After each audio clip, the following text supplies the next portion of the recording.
JTBC 토론 논쟁을 시작합니다. 김필규입니다.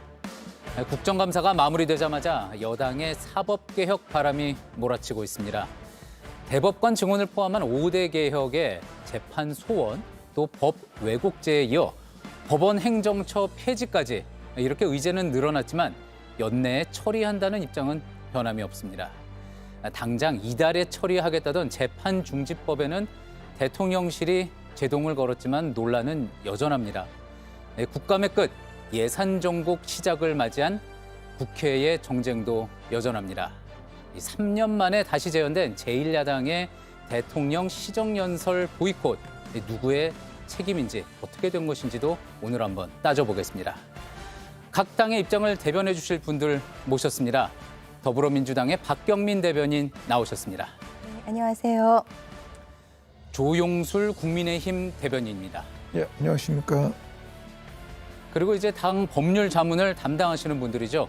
전 더불어민주당 법률위 부위원장 장윤미 대변인입니다. 네, 안녕하세요. 국민의힘 법률위 부위원장을 맡고 계시는 송영훈 전 대변인 나오셨습니다. 그러면 90분간의 논쟁 지금부터 시작합니다.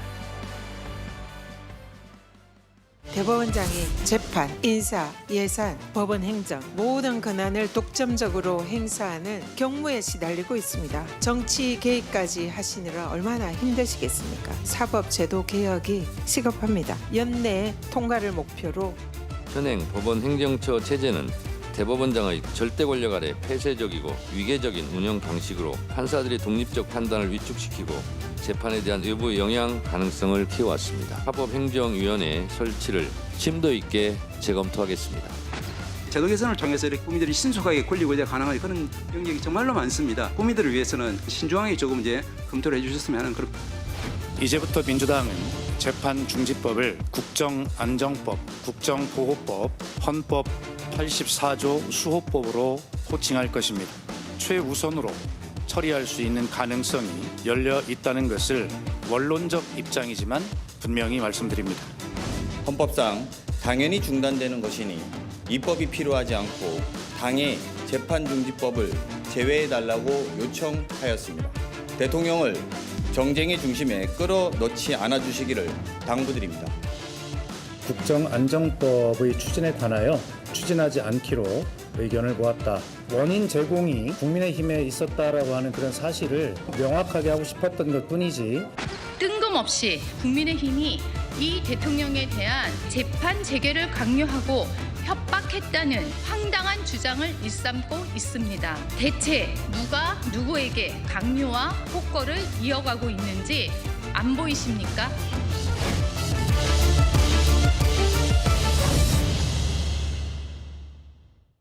예, 지난 3일이었죠. 민주당이 법원의 행정 전반에 대한 개혁 방안을 논의하는 사법불신 극복 사법행정 정상화 TF를 출범시켰습니다.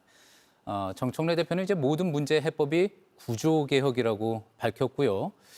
자, 이 사법개혁 너무 속도 내는 것 아니냐. 일각에서는 또 비판이 나오고 있는 이때에 이 질문부터 한번 던지고 시작을 해볼까 합니다. 자, 사법행정 정상화 TF의 출범 목적. 뭐라고 설명을 하실 수 있을까요? 민주당 쪽부터 한번 얘기를 들어볼까요? 네, 지난 8월에 출범했던 사법개혁위원회 사개특위가 10월 20일에 5개 개혁과제를 내놓으면서 일단락을 지었습니다. 거기는 이제 좀 더 무난한 그런 과제들이 들어있고요. 잘 아시다시피 대법관 증원, 대법관 추진위원회 다양화, 법관 평가 제도를 개선한다든지 하급식 판결의 공개 확대, 그리고 압수수색 영장의 사전 심의 문제 도입, 이런 좀 비교적 편안한 그런 주제들이고요. 이번에 새로 출범한 11월 3일에 출범한 사법 불신 극복, 사법행정 정상화 TF. 이거는 사실 TF 명칭이 굉장히 긴데요. 그 취지를 잘 담고 있는 것 같습니다. 사법 불신을 극복하고 사법행정을 정상화한다는 그런 목적을 TF 명칭에 잘 담고 있는데, 좀 더 고난도의 과제들, 그러니까 좀 더 국민적인 공감대 형성을 해나가야 되는 그런 난제들을 좀 놓고 있습니다. 법원 행정처 폐지, 그리고 법 왜곡죄, 그리고 재판 소원을 다루게 될 것인데요. 그러니까 좀 더 이제 업그레이드된 그런 TF를 통해서 이 사법개혁을 추진해 나간다는 의지를 잘 담고 있습니다. 그러니까 위원장은 백혜련 의원에서 전현희 최고위원으로 바뀌었고 또 위원들 중에서 일부는 잔류하고 있습니다. 뭐 김긴표, 이건태, 김상욱 의원은 이제 두 특위와 TF에 이제 공통적으로 있거든요. 그래서 연속성을 갖기도 하고 이제 좀 더 도전적인 그런 과제들을 해결해 나갈 그런 TF입니다. 예.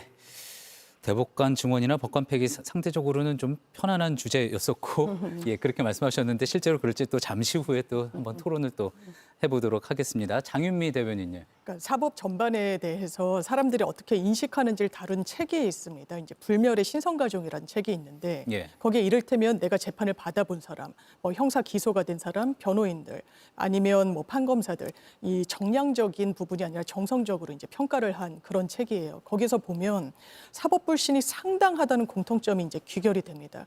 그 이유는 이를테면 내가 재판을 받는데 내 인생과 비용 모든 게 거기에 투입이 되는 겁니다. 근데 내 재판 제대로 들여다보고 있나? 여기에 대해서 내가 수긍할 만큼의 절차적인 보장을 받았나? 그렇지 않다는 거예요. 그 이유는 이를테면 수치가 보여주는 부분이 있습니다. 민사 본안 판결 거의 기각 심리 불속행 기각, 그러니까 대법원에서 아예 들여다보지도 않는 겁니다. 이건 상고에 올라올 사건 자체의 요건이 안 되는데 그 부분에 대해서는 우리가 실체 판단을 하지 않겠다. 70%가 넘어요. 가사 사건은 거의 90%에 수렴합니다. 이런 건 수긍을 못하는 거예요. 그러면 이런 문제가 어디에서 기인하느냐. 이게 구조적인 문제라는 겁니다. 이를테면 대법관 숫자가 너무너무 적거든요. 14명. 사실 대법원장은 이 전원합의체 판결이 아니면 판단하지 않습니다. 법원 행정처장도 행정 업무 때문에 배제가 되죠. 12명이 매년 4만 건씩. 이런 구조적인 문제를 한 단계 한 단계씩 풀어나가자. 이 문제의식을 담고 있는 게 민주당의 사개특위라고 설명드립니다. 예. 사법행정 정상화 TF의 목적, 사법 불신이 상당한 그 구조적 문제를 해결하기 위한 것이다. 그런 말씀으로 이해를 하겠습니다. 자, 조용술 대변인님 의견은 어떻습니까? 우선 미사여구에 속지 말아야 된다는 생각이 듭니다. 이제 사법개혁이라는 말을 했었는데 어떻게 사회적 합의가 없는 개혁이 있을 수 있는지 저는 이해할 수가 없고요. 그냥 솔직하게 이제 대통령 호의를 위한 그리고 대통령 방탄을 위한 그러한 개혁이다라고 말을 했으면 좋겠다는 생각이 듭니다. 이미 이제 집권 초입니다. 그리고 대통령이 이제 집권을 하고 출범한 지 얼마 되지 않은 정부인데 집권이 꼭 마무리되는 시점같이 이렇게 속도전을 펼치는 이유 자체, 그리고 국민적 합의, 그리고 야당을 무시하는 개혁, 특히 삼권 분립을 갖다가 훼손하는 그러한 사법 개혁이 되는데 그거를 갖다가 무시하고 가는 거에 대해서 과연 어떤 국민들이 공감할 수 있겠냐, 그리고 어떠한 정당성을 확보할 수 있겠냐라는 생각을 합니다. 그렇다면 그 이재명 대통령 같은 경우 불과 사법부에 대해서 자신의 2심 재판부가 결론을 낼 때 그 시점까지만 해도 사법부를 존중하고 감사하다 이렇게 표현했던 분이 대법원에서 파기환송 이후에 갑자기 돌변해가지고 사법개혁을 말하고 있다는 이 상황, 이 모순된 상황들이 앞서 제가 말씀드렸던 내용들을 증명하는 것이고, 그냥 솔직하게 대통령, 오히려 이제 박수현 대변인이 말한 대로 국정안정화법이다. 차라리 그렇게 말하는 게 오히려 솔직한 것 같습니다. 그냥 대통령을 지키기 위한 법이다. 이렇게 솔직한 목적을 얘기하고 하는 것이 오히려 국민들을 설득하는 데 도움이 되지 않을까 생각합니다. 예, 그러니까 목적은 사법행정 정상화 TF의 목적은 결국 대통령을 지키기 위한 것이다. 예, 그런 이야기고요. 그다음 그러면 이제 송영훈 전 대변인님 의견은 어떻습니까? 의도와 제도는 우리가 분리해서 볼 수가 없죠. 민주당에서는 겉으로 사법개혁을 내세웁니다만 사실 그 본질은 이재명 대통령 재판에 대한 방탄입니다. 지금 현재 여권은 굉장히 치밀하게 11중 구조의 방탄을 시도하고 있다. 저는 이렇게 평가합니다. 그 구조를 좀 설명을 드리면요. 일단 재판이 없어지면 가장 좋겠죠. 그러니까 공소 취소를 공개적으로 거론합니다. 그리고 재판을 하더라도 면소될 수밖에 없도록 1953년부터 있었던 배임죄를 폐지한다든가 이런 것들을 시도를 하고 있죠. 또 재판을 열지 못하도록 하려는 여러 가지 시도들이 있습니다. 즉 대법원을 공격해서 재판을 재개할 엄두를 내지 못하도록 겁박하는 일들이 있어 왔고 또 헌법과 법률이 임기를 보장하는 조희대 대법원장을 축출하려는 시도들이 있는 상황입니다. 그리고 법원행정처를 폐지해서 법관 인사, 특히 법관 전보에 정치권에서 관여하도록 하는 그런 시도가 있죠. 그리고 재판을 열더라도 절차가 정지되도록 하려는 시도들이 있습니다. 예를 들면은 법관 탄핵소추 같은 것을 동원할 수도 있을 것이고 이재명 대통령이 공포하게 되는 경우 셀프 재판 정지법이 되는 그 재판 정지법도 지금 추진을 해왔었죠. 그리고 재판이 만약에 정지되지 않더라도 유죄가 나오기 어렵도록 하려는 시도들이 있습니다. 대법관을 늘려서 대법관 우겨놓기를 통해서 전원합의체 보내고 결론이 오래 걸리게 하거나 결론이 뒤집어지도록 하려는 그런 시도들이 있고 또 관련된 재판들을 무죄로 만들려는 시도들이 있었죠. 조원철 법제처장은 공개적으로 무죄라고 믿는다고 이야기했지만 대장동 1심 관련자들 지난주 금요일에 모두 유죄가 나왔습니다. 그리고 대북송금 사건 같은 이화영 전 부지사의 확정된 판결을 뒤집기 위한 박상용 검사 등에 대한 공격, 이런 시도들이 있어 왔습니다. 이 모든 시도들이 모두 다 무산되어서 대법원에서 유죄가 확정되더라도 마지막으로 한번 불복할 수 있는 기회를 갖기 위해서 재판헌법 소원까지 추진하고 있는 것이죠. 이런 11중 구조의 방탄을 시도하고 있다는 그 전체 그림을 파악하면 민주당이 내세우고 있는 것은 사법개혁이 아니라 이재명 대통령 한 사람을 위한 방탄의 모든 의도가 맞춰져 있다라는 것을 우리 시청자들께서 이해하실 수 있으리라고 생각을 합니다. 예, 11중 구조의 방탄 구도다. 그렇게까지 평가를 하셨는데 여러 가지 이야기 나눠봐야 될 것 같습니다. 여러 분야에 대해서 지금 개혁안이 나와 있는데 먼저 박경미 대변인 말씀하신 가장 난제 중에 하나라고 했던 게 이제 법원행정처 폐지 네. 부분인 겁니다. 네, 네. 법원행정처 폐지, 그러니까 대법원 산하 조직인데 전국의 법원 조직 예산 인사 등 총괄하고 있는 기관 아니겠습니까? 네. 폐지를 해야지 된다고 주장을 하는 그 이유는 뭘까요? 네, 우리가 흔히 제왕적 대법원장이라고 얘기를 하죠. 대법원장이 사법부의 인사, 예산, 행정의 이제 모든 권한을 다 가지고 있는데요. 그래서 지금 대법원장은 최고 사법권의 수장이면서 또 사법행정의 수장인 그런 이중적인 그런 위치를 누리고 있죠. 그런데 그것을 지원하는 것이 법원행정처라는 방대한 조직입니다. 근데 이 법원행정처라는 그 조직을 통한 이 제왕적 대법원장의 권한을 분산해야 된다라는 그런 문제의식을 오래전부터 갖고 있었죠. 그리고 이 법원행정처는 뭐 양승태 대법원장 시절에는 그 사법농단의 진원지이기도 했고요. 그리고 사실 법원행정처는 그 법관, 엘리트 법관들이 가지요. 그리고 이 법원행정처를 거쳐야만 또 주류로 나아갈 수 있다라는 그런 인식도 있고요. 그래서 이 법원행정처의 어떤 약간 무소불위의 그런 권한과 그거를 통한 제왕적 대법원장의 권한에 대한 그거를 좀 더 분산시키기 위해서는 법원행정처를 폐지하고 그 사법행정위원회를 신설하는 것이 바람직한 방안이다. 그래서 2020년 성함이 네, 이탄희 전 의원께서 법원 조직법 개정을 통해서 그런 아이디어를 내셨었는데요. 예. 법원 조직법 개정안을 통해서 이제 법원행정처 폐지하는 대신 사법행정위원회 두자 그런 내용이었죠. 그렇죠. 네, 예. 네. 그래서 사법행정위원회는 이제 법관으로만 그 위원을 구성할 것이 아니라 법관과 변호사와 행정 전문가를 각각 4명씩 두어서 이 법관의 위원들을 포함시키는 그런 안인데요. 그 방향이 바람직하다고 생각을 합니다. 예. 저는 그 다른 데는 몰라도 민주당이 그런 말을 하면 저는 안 된다라고 생각을 하는데요. 그 계속 이제 절대 대법원장의 권력이다. 이제 절대 대법원장 이 계속 이 말을 하는데 민주당이 그토록 오랫동안 주장했던 게 제왕적 대통령제입니다. 그리고 이제 민주당에서 이제 헌법특위라던가 그리고 민주당과 관련되어 있는 모든 시민사회에서 계속 만들었던 게 뭡니까? 제왕적 대통령제를 어떻게 하면 권력을 내려놓게 할 수 있을 것인가에 대한 헌법 연구를 계속 해왔고 그랬던 바로 정당이 바로 직전까지의 민주당이었는데 어느 날 갑자기 하늘에서 운석이 떨어지듯이 갑자기 이 제왕적이라는 단어를 사법부로 옮겨놨어요. 그러더니 사법부를 갑자기 악마화하더니 사법부를 전부 다 뜯어고치자라는 얘기를 합니다. 지금 우리 이제 총리 제도 보면 총리가 이제 장관을 갖다 제청을 하는데 지금 현재 어떻게 운영되고 있습니까? 이재명 대통령 또한 자신이 스스로 발표하고 그리고 자신이 스스로 내려가라, 올라가라 이렇게 하고 있는 상황에서 자신들은 제왕적 권력을 이미 행사하고 있으면서 법원행정처에서 뭐 누군가의 일탈이 있었기 때문에 전체 조직을 다 바꿔버리자 이러한 논리가 과연 국민들한테 먹힐 수 있을지 전 잘 모르겠고 또 하나는 아까 방금 전에 사법행정위원회 말씀을 하셨는데 그 구조를 살펴봐도 내부 인사가 아니라 외부 인사들 중심으로 이제 구성이 되는 걸로 현재 안이 나와 있습니다. 그렇게 되면 사법행정위원회가 법원 내 일을 하는 게 아니라 외부의 목소리를 갖고 와서 오히려 로비와 청탁을 하는 그러한 수단으로까지 변질될 수 있다는 그런 우려들은 왜 고민을 안 하고 오로지 자신들이 말하는 거, 그리고 자신들의 목적을 달성하기 위한 거, 앞서 말한 것과 같이 그냥 이 모든 걸 갖다가 대통령 하나 지키기 위한 것으로 얘기하면 다 해석이 돼요. 근데 이걸 갖다 지금 상황을 만들어 놓고 이런저런 이유들을 갖다 꽂아 넣는 것들에 대해서 국민들이 저는 공감을 하기 많이 어려울 거라고 봅니다. 예.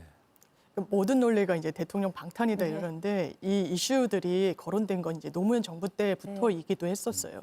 그러니까 이런 이 궤적이 왜 이제 논의가 됐느냐를 살펴본다면 한 축에서는 사법부는 행정, 입법, 이제 사법 중에 이 삼권 분립의 이 보호를 받아야 되니까 행정에 대해서도 우리가 정권을 행사하는 게 맞다. 이 부분이 저도 이제 타당한 측면이 있다고 생각합니다. 그런데 이제 대법원장에게 이를테면 예산, 인사 이런 부분이 굉장히 많이 집중되어 있는 것도 사실이에요. 그랬을 때 우리가 어떤 패단을 좀 받느냐. 이를테면 양승태 대법원장 때 짚어주신 대로 사법농단이라는 게 있었습니다. 전방위적으로 이를테면 말 안 듣는 판사들 법관 블랙리스트를 만듭니다. 그리고 본인들이 상고심 법원을 만들고자 하는데 변협이 상대적으로 상당히 반대 입장을 냈거든요. 그때 또 의혹을 받았던 것 중에 하나가 변호사들이 형사사건의 성공보수를 못 받게 하는 걸로 판례가 바뀐 적이 있어요. 그래서 이 부분이 당시 변협 회장이 참고인 조사를 받기도 했었습니다. 그러니까 길들이기. 그러면서 법원 행정처장은 어떤 혐의로 재판까지 넘겨졌느냐. 특정 공부 모임, 왜 학회들을 많이 법관들이 만들지 않습니까? 예. 그걸 와해 시도를 하기도 합니다. 거기에 그쳤나요? 아니요. 일단 해당 재판부, 각 법원이 본인의 헌법, 법률, 양심에 따라 재판을 하게 돼 있지 않습니까? 그런데 일제강제징용 사건, 이렇게 해라 저렇게 했으면 좋겠다. 의견 개진을 합니다. 이거는 해당 재판부한테는 강압으로 느껴지는 거예요. 뿐만 아닙니다. 통지당 의원들이 직위 확인 소송을 냈을 때 마찬가지로 했습니다. 그럼 처벌을 받나요? 아니요, 처벌 안 받습니다. 직권남용 권리행사 방해죄로 했는데 직권, 남용할 직권이 있어야 처벌하는 범죄예요, 그게. 그러니까 원래 그런 일은 대단히 부적절하지만 그럴 수 있는 직분과 직권 자체가 없다. 그래서 무죄. 이런 식이거든요. 그렇다면 큰 틀에서 이게 권한이 집중됐을 때 어떤 조직이나 이게 꼭 사법부라서 문제가 아닙니다. 어떤 조직이나 이런 부작용을 낳을 수 있어요. 그래서 과거부터 그러면 비법관을 조금 넣어서 이 부분과 관련해서 외부의 시선을 한번 견제하도록 하자. 이 논의가 어떻게 대통령 반탄입니까? 이 논의가 어떻게 국민 법률 서비스 제공과 무관하다고 할 수 있습니까? 제가 반론을 좀 드려도 될까요? 방금 장 변호사님께서 말씀해 주신 부분이 오히려 법원 행정처 폐지는 개혁이 아니라는 걸 민주당 스스로 잘 알고 있다는 걸 방증해 줍니다. 2018년에 있었던 이른바 그 사법농단 의혹, 굉장히 우리 사회에서 큰 이슈였습니다. 그래서 나중에 21대 국회에 와서는 이탄희 의원이 그 법원 행정처를 폐지하는 법원조직법 개정안을 발의하기도 했죠. 3년 11개월 22일 동안 국회에서 법안 소위도 넘지 못하다가 폐기됐습니다. 21대 국회는 잘 아시다시피 민주당이 180석이었죠. 그게 정말 개혁이면은 그때 하셨어야죠. 그때 안 하다가 22대 국회가 돼서 아무도 민주당 의원이 그런 법안 발의하지 않습니다. 5월 1일 대법원 전원합의체 판결이 나올 때까지 발의한 사람이 없었습니다. 앞서 말씀드린 대법관 우겨넣기, 22대 국회에 들어와서 5월 1일까지 민주당 국회의원 그 누구도 발의하지 않아요. 5월 2일부터 발의되기 시작합니다. 재판헌법 소원, 누구도 헌법재판소법 개정안을 그런 내용으로 민주당 국회의원들이 발의하지 않아요. 5월 7일부터 발의되기 시작합니다. 다 이런 식이에요. 지금 이 법원행정처를 폐지해서 사법행정위원회를 만들자고 하는 안, 핵심은 이겁니다. 법관 전보를 사법행정위원회의 권한으로 가져옵니다. 그리고 그 사법행정위원회에 들어가는 위원들을 모두 국회에서 추천위원회를 구성하죠. 그리고 그 정치적인 입김이 들어가는 위원들을 통해서 법관의 전보 인사까지 관여하겠다는 겁니다. 그걸 내년 2월 이전에 하게 되면 내년 2월에 법관 정기 인사부터 이재명 대통령 사건들이 걸려있는 재판부에 어떤 법관이 갈지 외부의 입김이 닿게 됩니다. 즉 공판기일 지정해서 재판을 다시 재개할 만한 법관들은 아예 거기에 배치되지 않게 하기 위한 포석인 것이죠. 그래서 아까 제가 이 토론을 시작할 때 11종의 방탄 구조가 있다라고 하는 그 전체 그림을 보여드린 겁니다. 짧게만 하나 덧붙이면 우리 박경미 의원님께서 제왕적 대법원장 말씀하셨는데요. 제왕적 대법원장이 세상에 국회에 나와서 조요토미 히데요시라는 모욕적인 말을 듣고 그렇게 국회의원들로부터 조리돌림 당하는 그런 제왕도 있습니까? 어디 망해가는 나라의 제국의 황제도 그렇지는 않을 것 같습니다. 그리고 이재명 대통령에 대한 서울고등법원의 2심 판결 3월 26일에 무죄로 나왔었잖아요. 그 판결 자체가 우리나라의 각 심급별 재판들은 다 독립이 잘 되어 있다라고 하는 것을 오히려 역설적으로 보여주는 것입니다. 네, 조희대 대법원장이 국회에 나와서 이제 그런 상황에 처하게 된 것과 그 제왕적 대법원장의 권한을 갖고 있는 것은 별개의 문제죠. 그런 권한을 갖고 있는 것이고, 그다음에 이제 그것에 대한 일종의 뭐 역풍 비슷하게 되어서 국회에서 이제 그런 말씀을 들은 것이고, 아까부터 그 두 분 모두 사법개혁을 이재명 대통령 방탄으로 연결을 시키시는데요. 아까 그 사개특위에서 이야기했던 그 5가지 안은 정말 수십 년 전부터 논의가 되어 온 거예요. 그러니까 법원행정처에 대한 문제의식도 그 노무현 정부에서부터 시작이 된 것이고, 그리고 이 사법개혁특위, 국회 사법개혁특위도 있었고, 대통령 직속으로 사법개혁을 논의하는 기구도 있었고, 또 대법원이 조직을 하는, 주관을 하는 그런 사법개혁 그 기구, 논의 기구도 있었고요. 그때는 이재명 대통령의 방탄과 아무 관계가 없던 시기에서부터 그 사법개혁에 대한 논의는 굉장히 풍부하게 이루어져 왔거든요. 그리고 사개특위에서 내놓은 그 5가지 안이요. 그러니까 예를 들어서 법관에 대한 그 평가 제도라든지, 그다음에 하급심 판결에 대한 공개를 확대하는 것이라든지, 이런 것들, 압수수색 영장에 대한 사전심의제, 이것들이 어떻게 그 이재명 대통령의 방탄과 연결이 됩니까? 예, 그 부분에 있어서는 이제 시기의 문제를 이야기한 것 같은데요. 왜 하필이면 지금이냐? 참 이 부분에 대해서는 뭐 계속 이제 논쟁이 이어질 수밖에, 계속 이야기를 하면 할수록 그럴밖에 없을 것 제가 같은데. 하나 짧게만 말씀드리고 넘어갈게요. 예, 정말 짧게만 그래 주시죠. 하겠습니다. 사개특위라고 계속 말씀하셔서 우리 국민들께서 역대 정부에서 있었던 일반적인 사법개혁 특위, 그러니까 어떤 독립적이거나 혹은 우리 사회의 여론을 광범위하게 수렴하는 그런 사개특위를 오해하실 수 있을 것 같아서 제가 좀 짚고 넘어갑니다. 그거 민주당 당내 기구잖아요. 민주당 사법개혁특별위원회, 민주당 사개특위라고 정확하게 말씀해 주셔야 우리 시청자들께서 오인하시는 일이 없을 것 같습니다. 저도 좀 짧게 얘기를 해야 될 것 같은데, 차라리 그냥 사법개혁이라고 하지 마시고 그냥 헌법을 초월하는 법률을 계속 만들겠다고 하지 말고 그냥 전체적으로 헌법을 개정하자고 민주당이 주장을 한다면 저는 진정성이 있을 거라고 봅니다. 그래서 대통령의 권한도 다 내려놓고 전부 다 이제 위원회 좋아하니까 권력 분산을 원한다면 그러한 방향으로 개헌을 하자고 해야지, 맞춤형 헌법 초월하는 그런 법안들을 내는 것은 국민들한테 설득이 되지 않습니다. 이러면 논의는 되지 않는 겁니다. 이를테면 이 사개특위, 또 지금은 민주당이 사개특위를 했죠. 국민의힘은 사법개혁 관심이 없으시니까요.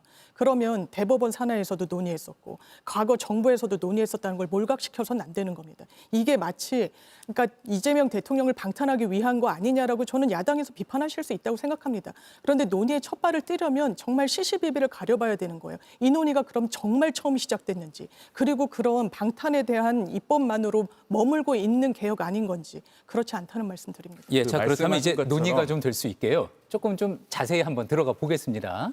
일단 이제 말씀 나눈 것 중에 이탄희 전 의원이 냈었던 법원 조직법 개정안에서 사법행정위원회를 두자는 건, 사실 법원행정처의 모든 조직원들은 다 법관들이잖아요. 사법부 안에서 이제 뭐 조직이나 예산 인사를 다 하는 것인데, 거기에 이제 민간을 참여시키자라는 그 부분에 대한 사법행정위원회를 두자는 그 이야기, 그 아이디어에 대해서는 어떻게 생각하십니까? 이 사법행정위원회가요, 어떻게 구성되는지 제가 좀 말씀드리겠습니다. 당시에 이탄희 의원이 냈던 안이나 또 지금 현재도 법원 조직법이 이제는 발의되어 있는 게 있죠, 지금 국회에. 그 내용을 보면은 12명의 위원으로 구성이 되는데 대법원장이 위원장이고 3명이 법관입니다. 그리고 나머지 8명은 변호사가 넷, 외부인사 넷인데 그 외부인사는 특별하게 어떤 자격을 정하고 있지는 않습니다. 그리고 법관 중에는 상임위원이 없습니다. 변호사 중에 상임위원이 2, 외부인사 중에 상임위원이 2 이렇게 되어 있죠. 그런데 법관을 포함한 이 11명의 위원들을 전부 다 국회가 구성하는 그 사법행정위원 추천위원회, 이름도 깁니다.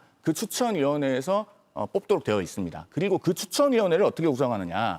법무부 장관이 하나, 그다음에 대통령이 속한 교섭단체가 2, 그러니까 여당이죠. 그다음에 지금 국회에 올라가 있는 안은 대통령이 속하지 않은 교섭단체 하나, 비교섭단체 하나, 변협회장이 1명, 그리고 전국 법관 대표회의가 뽑는 법관이 3명입니다. 자, 그러면은 9명 중에 4명이 기본적으로 정부 여당 몫입니다. 왜냐하면 지금 조국혁신당은 민주당의 우당이나 다름이 없죠. 그리고 법관 중에서 친여 성향 1명을 포섭하거나 혹은 변협회장이 친여 성향의 위원을 추천하면은 바로 정부 여당, 즉 여권에서 이 추천위원회를 전부 장악하는 구도로 되어 있습니다. 그렇게 되면은 결국에는 사법행정은 독립적으로 이루어지지 못하고 전부 다 정치권에서 추천한 인물들이 관여하게 되는 겁니다. 그중 핵심이 제가 앞서 말씀드린 법관 전보입니다. 어느 법원, 어느 재판부에 누가 갈 것까지를 다 이 사법행정위원회에서 정할 수가 있는 거예요. 예를 들면 서울고등법원 형사 7부, 수원지법 형사 11부 이런 곳에 누가 갈지를 외부에서 입김이 닿게 되는 겁니다. 그러면 어떻게 되겠습니까? 자, 그렇기 때문에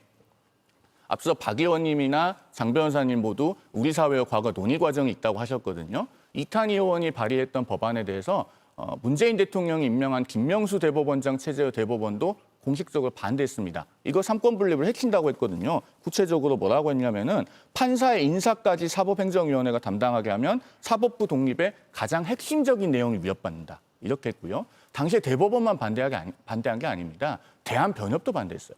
대한변협이 사법행정위원회에 들어가서 의견을 낼 수 있게 될 텐데도 반대했습니다. 왜 반대했느냐? 이런 그 사법행정권 남용 같은 문제는 결국은 대법원장이 행정부, 즉 대통령의 의중에 맞춰서 권한을 행사하는 문제 때문에 초래된 것이다. 오히려 대통령의 권한이 견제돼야 된다. 이게 당시 대한변협의 공식적인 의견이었습니다. 예. 네, 일단 국민의힘은 항상 야당만 하실 건지 좀 묻고 싶은 거예요. 이를테면 추천할 때 뭐 교섭단체, 비교섭단체 그럼 논의에 참여하시면 되는 겁니다. 거기 문제의식에 공감을 하신다면요. 이런 부분과 관련해서 그리고 판사 인사를 형사 7부에 가라, 9부에 가라 이렇게 내지 않습니다. 어느 법원으로 전보를 내는 거죠. 그런 부분과 관련해서 법원만 이 인사를 할 때 여기에도 구성원을 보면 배분을 한 겁니다. 이게 민주당 추천이 아닙니다. 국회 추천으로 되어 있는 거예요. 그러면 외부 견제를 할 때 어떤 헌법기관이 중요한지 어떤 헌법기관이 관여하면 될지 대안을 내면 되는 겁니다. 아예 하지 말아야 된다. 하면 안 된다. 대한변협이라는 변호사 단체도 이 수장에 따라서 입장이 상당히 많이 바뀝니다. 왜냐하면 정치적 성향들에 따라서 대단히 많이 이 사법 행정에 대해서도 입장을 달리하거든요. 이런 부분과 관련해서 거듭 말씀드리지만 이 고인 우물일 때 굉장히 폐단을 우리 국민들이 본 바가 있습니다. 이게 사법 신뢰와도 직결되고 개개인이 재판을 받을 때 사법 신뢰가 하락하게 되면 여기에 불복하게 되는 거예요. 여기에 대해서 용인할 수 없게 됩니다. 이게 사회적 비용으로 되는 거예요. 그러면 이런 논의와 관련해서 인사행정과 관련해서 다른 외부의 관여를 허용하는 방향이 어떤지 한번 여쭙는 겁니다. 국회에서 논의를 해야 되니까요. 거기에 대해서도 안 된다. 너네는 방탄이다. 이거 옛날부터 하지도 않았는데 왜 이제 와서 이러는 거냐. 저는 무책임하다고 생각합니다. 저는 우리 장미 이제 대변인 이제 말씀 듣고선 저는 이제 민주당의 저 논법이라는 게 이미 검증이 됐었거든요. 특검을 이제 하는 과정에 있어서 어떻게 했었습니까? 그 야당의 그러한 의견을 들어달라 했을 때 자신들이 이제 조국 당까지 억지로 끌어넣으면서 그렇게 추진했던 거 아닙니까? 전혀 민주당은 국민의힘의 목소리를 경청할 마음도 없고 제1야당의 목소리를 경청할 마음도 없고 특검 구성이라든가 이런 걸 이미 했던 전례가 있으면서 이 법원행정처를 갖다가 없애고 하는 문제에 있어서만큼은 우리는 똑바로 하겠다? 어떤 국민들이 믿고 어떠한 야당이 믿을 수 있겠습니까? 제일 중요한 거는 시점보다 그 내용을 구성하는 본질입니다. 방금 전에 우리 옆에서 송 변호사께서 말씀했던 것 같이 본질의 구성이 이 내용을 보면은 법을 모르는 사람이 소위 말하는 사법부가 무엇입니까? 여기가 정치하는 곳이 아니지 않습니까? 사법부라는 곳은 소위 말하는 법을 갖다 해석하고 법의 메커니즘을 알 수 있는 사람들이 들어가야 되는데 그 구성의 3분의 1이 그냥 외부 전문가, 행정 전문가라고 하는데 그 기준도 없어요. 그건 누가 설정할 겁니까? 그런 것들에 대한 기준도 없는 상태에서 무조건 이 위원회가 좋다, 위원회로 가야 된다. 과연 옛날 노무현 정부 말씀하셨는데 노무현 정부 때 가장 큰 폐단이 뭐였습니까? 수많은 위원회의 그러한 병폐들이었어요. 권력을 나누는 게 무조건 선한 것이다. 그렇기 때문에 위원회를 만들어야 되겠다. 그렇게 해서 나타났던 병폐들, 예산 낭비, 그리고 행정의 지연성, 그리고 나아가서 민간과 관의 유착관계들에 대한 그런 비리 문제들, 이런 문제들에 대한 고민들은 하나 없이 위원회만이 절대 선한 것이고 사법개혁의 동력은 위원회에서 나온다? 우선 잘못된 게 있다면 법원행정처를 고쳤을 생각을 하는 게 아니라 일단 민주당이 접근하는 방식은 다 없애자는 거예요. 그렇다면 아까 말씀드렸던 것 같이 헌법부터 고치시라니까요. 왜 헌법 계속 반헌법적 논란이 되는 논쟁에 계속 끼어드냐는 거죠. 의석수 많지 않습니까? 주도하십시오. 제왕적 대통령제 없애시고 제왕적 사법부라고 하면 이것도 고치십시오. 그런 것들은 들여하고 대통령에 대한 말은 함구하면서 왜 이걸로만 계속 귀결을 집니까? 저는 이러한 행태가 과연 이게 국민주권주의에 맞는지 한번 되돌아봤으면 좋겠습니다. 무조건 없애려고 하기보다는 고쳤을 생각부터 했으면 좋겠다. 그런 네. 의견인데요. 근데 법관 3,200명 인사를 대법원장을 정점으로 하는 법원 행정처에서 하기보다는 이 사법행정위원회는 이제 다양한 추천 주체들이 있고 거기서 아마도 합의제 행정위원회의 저는 성격을 띠게 될 거라고 생각을 하거든요. 그러니까 그런 다양한 그 구성원들로 이루어진, 그리고 아까 지금 행정 전문가는 완전히 법률에 대한 문외한이 들어갈 거라고 하셨는데 그렇지 않겠죠. 전문가를 뽑을 것이고요. 그리고 그 뽑는 과정은 민주당의 의석이 많기는 하지만은 국민의힘도 그 대등한 주체로서 참여를 해서 이 사법행정위원회가 굉장히 균형감 있게 구성될 수 있도록 이렇게 중지를 모아주셔야지, 일단은 사실적인 시각에서 그거는 안 된다라고 이렇게 반대부터 하고 나오시는 거는 좀 문제라고 생각합니다. 그런데요. 아주 짧게만 제가 짧게만 한번 아주 짧게만. 부탁드리겠습니다. 대등한 주체라고 말씀을 하셨는데 그럼 이 사법개혁 논의에 야당의 목소리를 들은 적은 있습니까? 듣지 않고 우리가 만들어둔 틀에 와가지고 너희들의 목소리를 내라. 이게 야당을 존중하는 태도입니까? 이걸 반문하고 싶습니다. 예. 제가 이 문제만큼이나 사실 또 민감한 이슈가 저희 또 조금 전에 이제 대화 중에도 나왔지만 재판중지법 아니겠습니까? 자, 이제 민주당에서 사실 제일 먼저 처리하겠다라고 얘기했었던 게 이제 재판중지법이고 현직 대통령은 이제 재임 기간 중에 형사 재판 절차를 중지하도록 하자는 그런 내용입니다.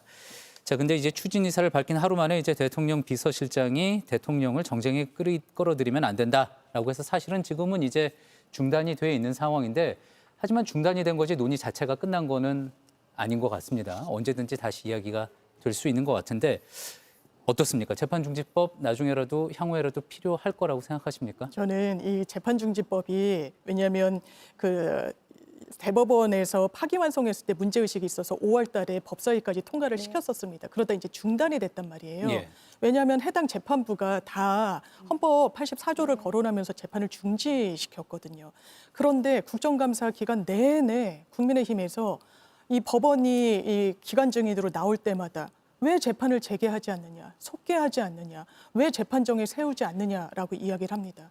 여기에 대해서 오늘 강훈식 비서실장이 헌법재판소도 그렇지 않은 취지로 결론을 냈다라고 이야기를 하는데, 왜 그런 말이 나온 거냐면 전두환 씨가 내란으로 기소되지 않았습니다. 정권을 잡았으니까요. 그 이후에 헌법소원에 가게 됐는데 헌법재판소에서 이렇게 이야기를 합니다.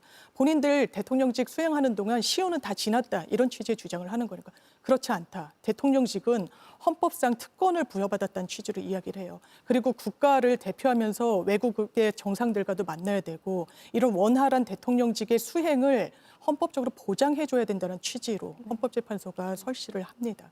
이런 부분을 그대로 차용을 하면, 지금 그러면 국민의힘이 원하는 건 대통령이 지금 일주일에 몇 번씩 나와서 재판받는 겁니까? 에이펙은 뒷전으로 하고 그 민생은 어떻게 되든지 말든지 그냥 재판정에 세워서 이 부분과 관련해서 가늠하는 게 맞겠다?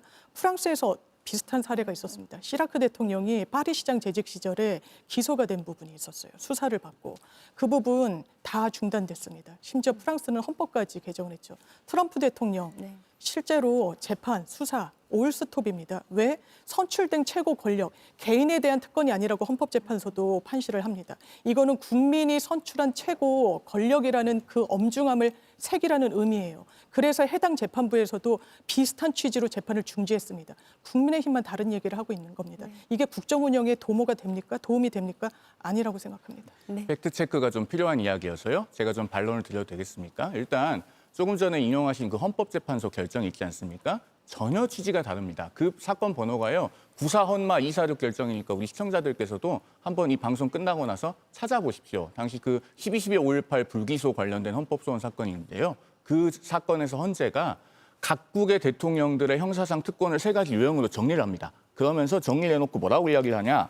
어디까지나 대통령의 직무집행과 관련된 행위에 대한이라고 하는 표현을 명시적으로 씁니다. 제가 토시 하나 안 틀리게 그대로 말씀드렸습니다. 이재명 대통령의 5개 재판은 모두 다 대통령의 직무집행과 아무 상관이 없습니다. 당선되기 전의 일이잖아요. 그러니까 헌재 그 말씀하신 결정의 취지대로라면 오히려 재판이 진행되어야 맞는 것이에요. 그리고 앞서 트럼프 대통령 말씀하셨는데요. 트럼프 대통령 전부 다 면소 안 됐습니다. 작년 12월 16일에 뉴욕 법원에서 연방대법원 판결 취지대로 해도 트럼프 대통령이 그 여배우에게 입마감하려고 돈 준 사건 있잖아요. 그건 대통령의 직무와 아무 관계없고 개인적인 영역이기 때문에 면소해 줄 수 없다라고 판결했어요. 그 트럼프 대통령 항소해가지고 사건 올라가 있습니다. 이 2가지 팩트 체크해드리고요. 그다음에 우리 법원은 헌법 84조에 의해서 이미 피고인이었던 대통령이라고 할지라도 그 재판이 중단되지는 않는다라고 하는 걸 이미 행동으로 보여줬습니다. 그게 뭐냐? 7월 1일에 그 법인카드 사건 공판 준비기일을 수원지법 형사 11부가 열었습니다. 7월 22일에 대북송금 사건 공판 준비기일을 역시나 수원지법 형사 11부가 열었습니다. 자, 민주당에서는 헌법 84조의 소추에는 재판까지 포함된다고 주장을 하세요. 그런데 그 재판이라는 것에는 공판 절차뿐만이 아니라 그 앞 단계의 공판 준비 절차도 포함됩니다. 기소, 공판 준비 절차, 공판 절차 중에 가운데 있는 공판 준비 절차만 쏙 빼서 소추에 포함되지 않는다고 해석할 수 있습니까? 그런 논리는 불가능하잖아요. 그러니까 법원은 공판 준비 기일은 예정대로 열므로써 재판이 당연히 중지되어야 하는 것은 아니다라는 걸 행동으로 보여준 겁니다. 다만 권한을 행사를 자제하고 있는 겁니다. 그러면서 공판기일을 잡지 않고 있는 것이기 때문에 이것이 당연히 중단되거나 자동 정지되는 것이라는 것은 강훈식 대통령 비서실장이나 현 여권의 셀프 헌법 해석인 것이죠. 제가 이거는 좀 네. 팩트로 네. 반박을 해야 될 것 같아서 말씀드리겠습니다. 예. 대선이 끝난 이후에 재판이 열린 건 맞습니다. 왜냐하면 대선 전에 기일이 잡혀 있었거든요. 그 기일에 그러면 대선 이후의 기일에 재판부가 왜 기일을 열었는가? 그때 이렇게 이야기를 합니다. 피고인이 대통령으로 당선돼서 국가 원수로서 국가 대표하는 지위에 부여를 받았다. 해당 그런 이유 때문에 본 재판부는 이재명이 대통령으로서 헌법 직무에 전념하고 국정 운영의 계속성을 보장하기 위해 공판을 중지한다라고 선언하기 위해서 열린 기일입니다. 이게 대통령으로 당선이 돼도 재판을 받을 수 있다는 논리로 귀결되는 게 아니라는 말씀입니다. 아니, 법률가신데 그렇게 말씀하시면 안 될 것 같아요. 왜냐하면 헌법 84조의 소추에 대통령으로 당선되기 전에 이미 진행 중이던 재판이 중단된다는까지 포함되는 거면요. 법원이 그 공판 준비기를 열 수가 없어요. 그거 열면 위헌인 겁니다. 그런데 법원은 같은 재판부가 2번이나 각각의 사건에서 공판 준비기를 열었습니다. 그 얘기인즉슨 법원이 절차를 진행할 수는 있다. 다만 우리가 권한 행사를 자제하겠다라는 걸 보여준 것인데 할 수 없는 것과 할 수 있지만 내가 자제하겠다는 법적인 관점에서 완전히 천지차이인 겁니다. 이건 정확하게 구별해서 말씀해 주셔야죠. 강훈식 비서실장이 일갈한 것처럼 이 헌법학자들의 다수설은 이 소추에 재판이 포함되지 않는다는 거잖아요. 사실 지금 헌법 84조 우리 국민들이 이제 거의 다 그 조항을 외우고 있습니다.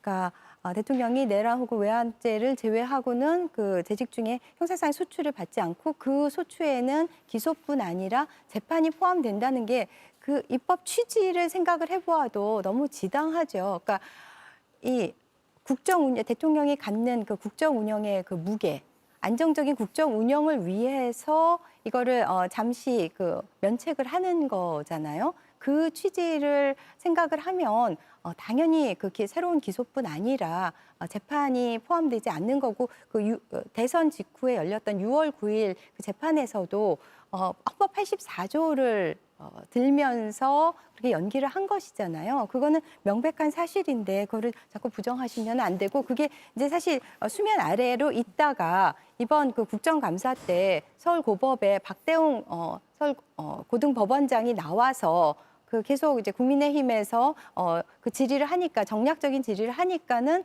뭐 이론적으로는 그렇다.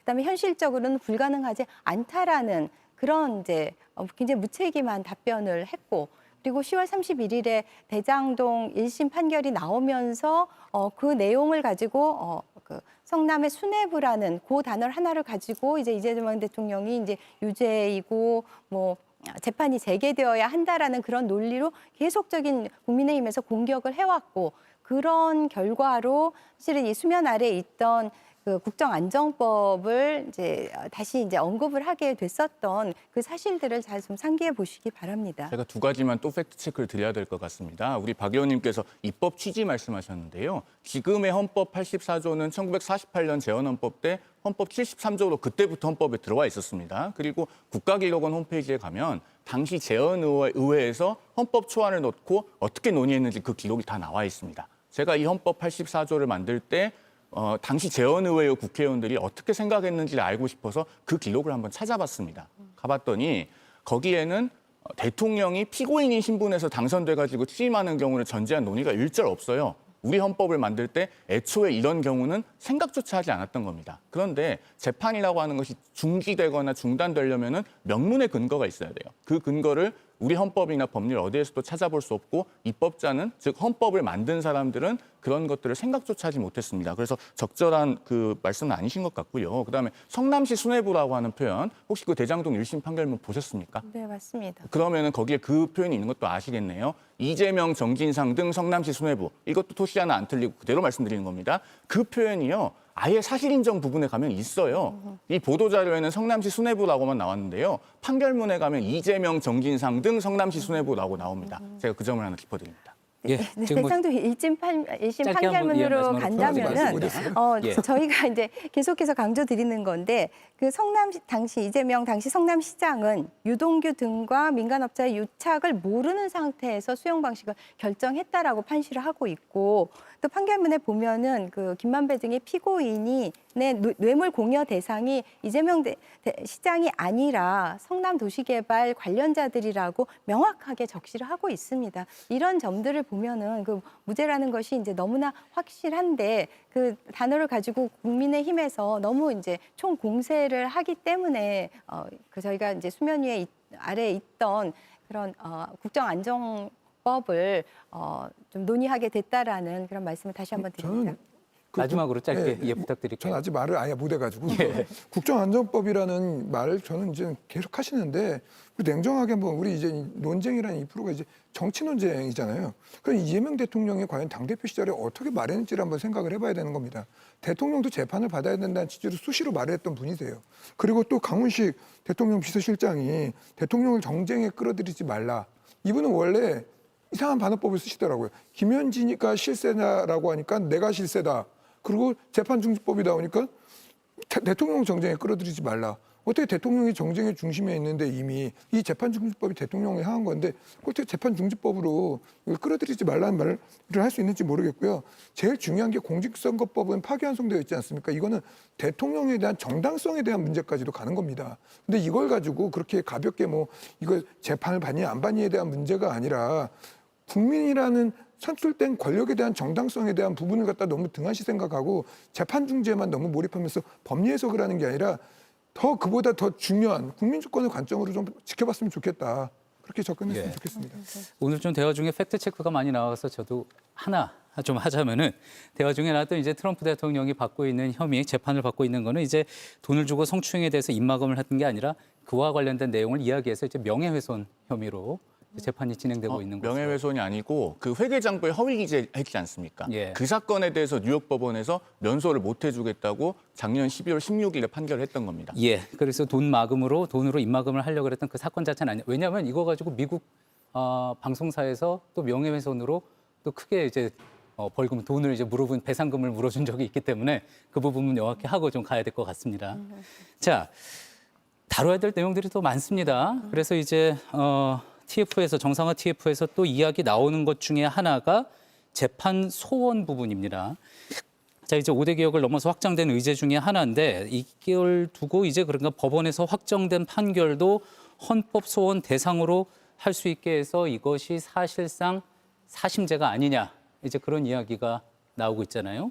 이 부분에 대해서는 어떻게 평가를 하십니까? 이게 어떤 법을 고치겠다는 거냐면 헌법재판소법에 헌법소원 대상을 특정하고 있는데 공권력의 행사 불행사로 기본권이 침해됐을 때 이제 청구가 가능합니다. 그런데 거기에 확정된 판결은 제외가 돼 있어요. 그러니까 이것을 넣는 방향으로 하자라는 것이고 이게 사심제라는 표현에는 좀 동의하기가 어려운 게 최근에도 헌법재판소가 여기에 대해서 의견서를 그 국회에 제출을 했습니다. 그러니까 독일의 입법례를 이야기하는데 이게 또 우리나라에서 논의를 하고 있지만 독일에선 이미 시행 중이기도 하고 뭐 스페인, 노르웨이 등에서는 이미 정착이 됐다고 하더라고요. 이제 독일의 입법례를 보면 이제 3심제까지 다 거쳤을 때 불복하고 싶은 사람들이 굉장히 많습니다. 근데 다 갈 수는 없어요. 그래서 이번에 헌법재판소의 논의도 독일과 유사하게 소위를 미리 만드는 겁니다. 이게 기본권 침해라는 그 잣대로 보는 거예요.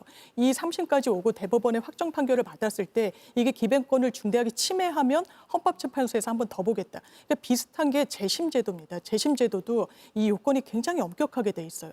그래서 재심으로 떼돈 보는 변호사 없습니다. 재심으로 많은 분들이 기대는 합니다만 제대로 되지 않아요. 그 문틈이 상당히 좀 좁거든요. 이게 같은 설계 구도 속에서 그렇다면 이거를 아주 제한적으로 정말 기본권을 한 번 더 들여다볼 여지가 있는 사안에 해당해서 헌법재판소에서 보자라는 이런 논의로 지금 진행이 되고 있던 말씀드립니다. 아니 그런데 문영배 전 헌법재판소장 권한대행께서 이거 사심제가 맞다고 하시던데요. 이번 주 화요일에 페이스북에 그런 내용을 올리셨죠. 재판소원을 옹호한 적이 없습니다. 재판소원을 도입하면 사심제가 되고 이건 신속한 재판을 위해서 대법관을 늘리자고 하는 것과 모순이 된다고 말한 적이 있습니다.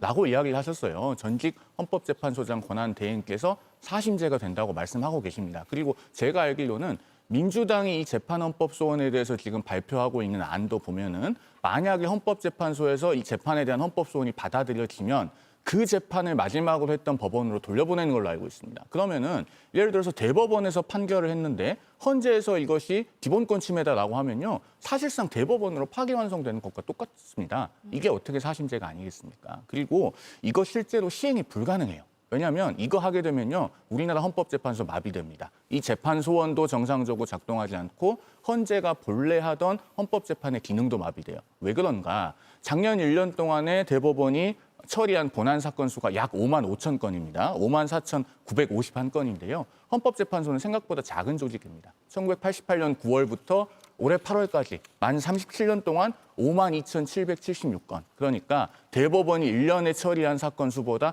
헌재가 37년간 처리한 사건 수가 더 적습니다. 그러면요, 이거 시행되면 대부분의 대법원 사건들이 판결 나오고 나면 헌재에 일단 패소한 사람들이 불복하러 갈 거거든요. 헌재가 마비되고 정말 재판 하나에 10년씩 걸린다는 얘기가 나오게 될 겁니다. 네, 그 문영배 헌재소장 권한대행전 그분께서 하신 그 말씀을 또 다른 측면에서 말씀하신 거를 또 옮겨드리면은요. 그 헌재의 신뢰도가 대법원보다 낮은 적이 한 번도 없다. 그러면서 그 주권자가 신임하는 기관이 더 많은 권한을 가져야 한다. 이 말은 즉슨 그러니까 헌재가 법원의 최종 판단에 대해서도 헌법적인 통제를 할 수 있어야 된다라는 의미로 해석이 됩니다. 그래서 그 문영배 전 권한대행께서 하신 그 다른 말씀만 이렇게 강조하시는 거는 적절하지 않아 보이고요. 이게 이제 1심, 2심, 3심까지는 뭐 사실심도 있고 법률심도 있지만은 좀 더 연속적인 그런 같은 차원의 심사로 보이고요.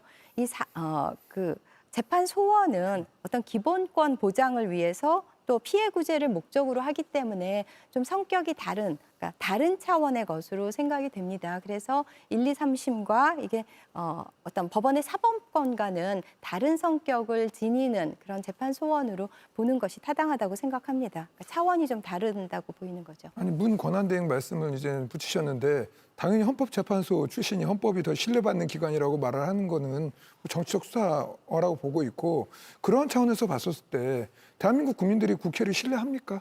국회를 신뢰할까요? 그럼 국회가 그만한 사법개혁의 정당성을 가질 수 있을까요? 그러한 논점으로 가게 되면 끝없는 이제 정치 논쟁이 되기 때문에 맞지 않다라고 보고 있고요. 저는 이 사심제 실제로 도입하는 것 자체가 사법 포퓰리즘이라고 보고 있거든요.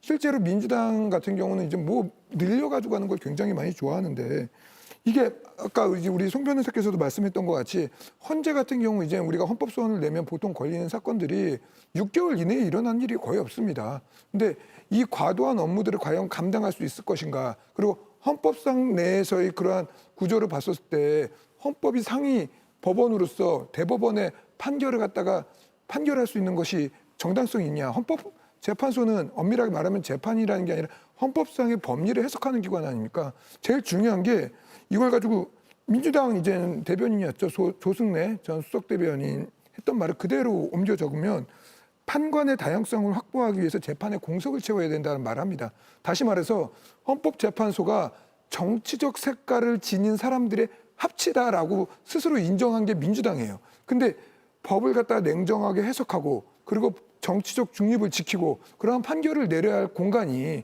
이미 이렇게 구성이 되어 있는데 민주당에서 인정했던 것 같이 정치적 색깔을 지닌 헌법재판소가 대법원의 판결을 갖다가 다시 심사한다? 저는 굉장히 부적절하다고 보고 있기 때문에 이러한 부분들을 고려하지 않고 단순하게 어떻게든지 재판을 늘려보고 어떻게든지 더 기회를 보려고 하고 이 모든 것들이 5월 이후에 계속 점화됐던 것들 아닙니까? 그렇기 때문에 방탄이 아니다라고 말하는데 어떻게 이렇게 우연히 무슨 우리가 뭐 벼락을 맞고 뭐 죽는 것보다 더 낮은 확률로 이 모든 것들이 방탄을 다 향하고 있거든요. 사법개혁이라는 이름으로. 이러한 그 호도들을 안 했으면 저는 좋겠다는 생각이 듭니다. 국회가 신뢰받지 못해서 입법 활동을 못한다면 아무것도 못하는 겁니다. 이 전제는 좀 동의하기가 어렵고, 그리고 이거는 여야 정파의 문제가 아니라 헌법재판소의 특수성은 정치 색을 띈다는 게 아니고요. 정치의 성을 띈다라는 표현을 많이들 쓰죠. 법조계에서는 이론의 여지가 없습니다. 그래서 대법관이라든지 구성이 다른 거예요.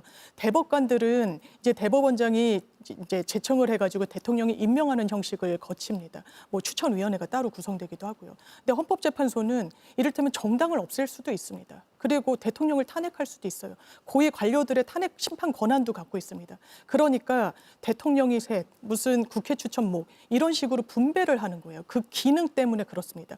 그렇다면 조용실 대변인께서 말씀 주신 부분 중에 제가 좀 수긍이 됐던 게 업무가 다르지 않냐. 대법원은 기본적으로 일반 사건을 처리하고 그러니까 정치색을 띤 사건을 헌재가 처리하니까 이게 좀 같이 일관성은 없는 거 아니냐라고 저 말씀 주실 수 있다고 생각합니다. 다만 이 구성을 보면 다 법관으로서 고도의 훈련을 받으신 분들이에요.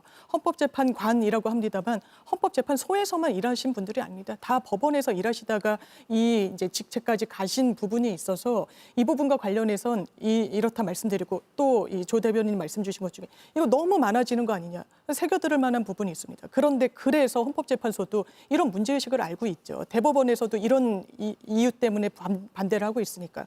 그러니까 우리가 소위를 구성해서 이거 모든 사건을 받지 않겠다. 제어를 하겠다. 기본권의 관점에서 할 수 있는 방향을 이제 논의해보자. 이렇게 논의가 가고 있다는 걸 말씀드립니다. 지금 민주당에서 말씀을 하시면서요. 이 제도 설계의 중심에 국민을 놓고 있지 않은 점이 대단히 안타깝습니다. 자, 이 재판헌법소원을 도입하면요. 문영배 대행도 사심제가 된다고 말하잖아요. 자, 예를 들어서 우리 시청자들께서 누구에게 돈을 빌려줬다고 가정해 볼게요. 돈을 못 받아서 대여금 소송을 하셨습니다. 1심, 2심 다 이겼어요. 그런데 상대방이 대법원까지 가겠다고 해서 상고심까지 했습니다. 내가 또 이겼어요. 그런데 상대방이 그것조차도 불복하면서 나는 재판 과정이 불공정해서 기본권을 침해당했어. 이러면서 재판헌법소원까지 가겠다고 합니다. 자, 그러면 억지를 쓰면서 계속 상소를 하고 또 재판헌법소원까지 하는 사람이 자기 비용 들이는 건 그러려니 하겠어요. 그런데 그 상대방은 무슨 죄입니까? 그런데 만약에 우리 시청자들께서 상대방이 그렇게 재판헌법소원까지 가겠다고 하면 불안해서라도 본인 변호사 또 재판헌법소원 단계에서 선임 안 하시겠어요?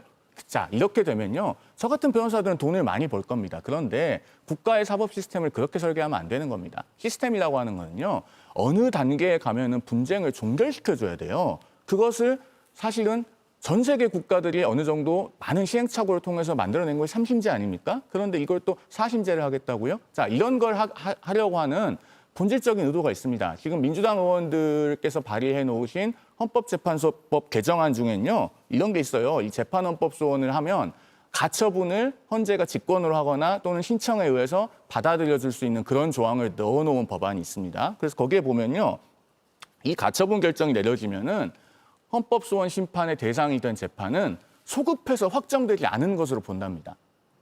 자, 그러면 예를 들어서 이재명 대통령이 형사재판에서 대법원에서 유죄가 확정됐어요. 그런데 이 재판헌법소원 제도가 있어서 재판헌법소원 같다고 칩시다. 가처분 걸어서 인용이 돼요. 그러면 형사적으로 판결이 확정되었는데 다시 확정되지 않은 것처럼 간주한다는 겁니다. 이런 법안을 누가 내셨냐? 대장동 변호인 카테고리로 일컬어져 온 김기표 의원이 대표 발의하셨습니다. 이런 본질적 의도를 빼놓고 제도를 이야기할 수가 없는 겁니다. 재판 소원과 관련해서는 제가 야당 쪽에 먼저 발언권을 드렸기 때문에 마지막으로 짧게 여당 쪽 이야기 들어보고 이 논의 마치도록 하겠습니다.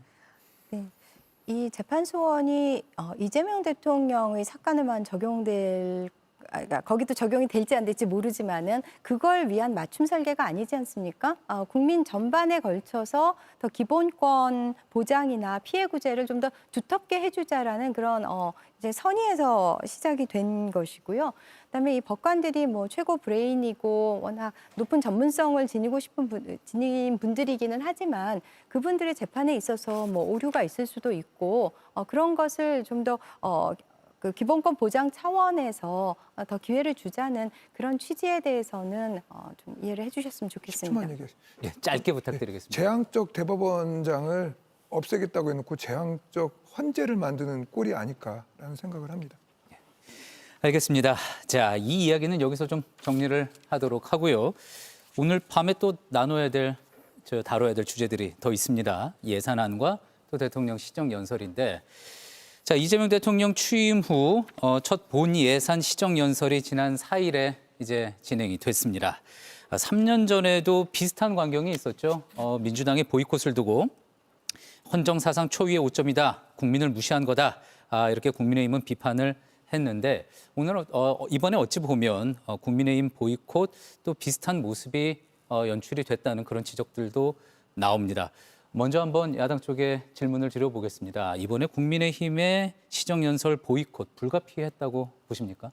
우선은 불가피할 수밖에 없었죠. 대통령의 이제 시정연설이 있는데 바로 그 전날 이제 직전 전 원내대표를 잡아가겠다라고 이제 하고 있는 상황인데 그거는 먼저 선전포고를 해놓고 아무 일 없다는 듯이 와서 대통령이 연설할 때 일어나서 박수치고 경청을 해라? 그건 야당에 대한 기본적인 존중은 아니었죠. 그리고 또한 이것을 갖다가 보이콧을 했던 게 먼저 이재명 대표였었습니다, 당시.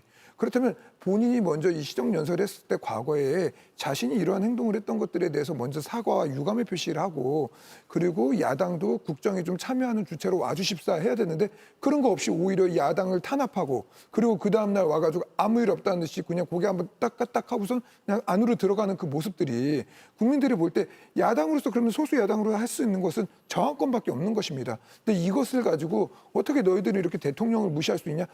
그 말을 했던 것들이 바로 민주당 주체들이거든요. 근데 똑같은 행동을 자신들이 해놓고 다른 사람이 하면 질책을 하는 그러한 모습들이 전형적인 그래서 민주당이 계속 내로남불 정당 아니냐라는 이야기를 듣는 건데 이러한 정치적 행태들을 좀 협치의 자세로 좀 바라보고 국정 동반자로 좀 바라봐야 이러한 대통령 시정 연설뿐만이 아니라 대통령이 하는 모든 행정행위에 대해서도 야당의 협조를 구할 수 있지 않을까라는 생각을 합니다.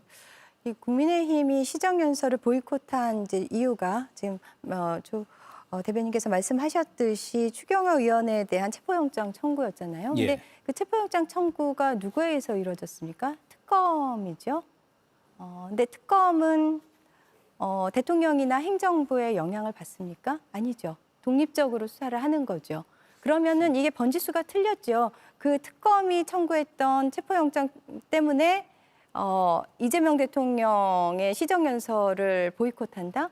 이거는 잘못된, 관역이 잘못됐습니다. 그러면 22년에, 3년 전에를 생각을 해보면은 그때 윤석열 전 대통령이 미국에 가서 그 야당 의원들을 이제 비속어로 지칭을 했죠. 그리고 윤석열의 영향을 받는 그 정치 검찰이 김용 전 민주연구원 부원장에 대한 압수수색을 했고요. 이거는 윤석열 전 대통령과 직결된 문제였습니다. 그렇기 때문에 그때는 보이콧을 할 수 있는 저는 명분이 있다고 생각을 합니다. 그러니까 이 두 가지가 차원이 다르다는 말씀을 먼저 드리겠습니다.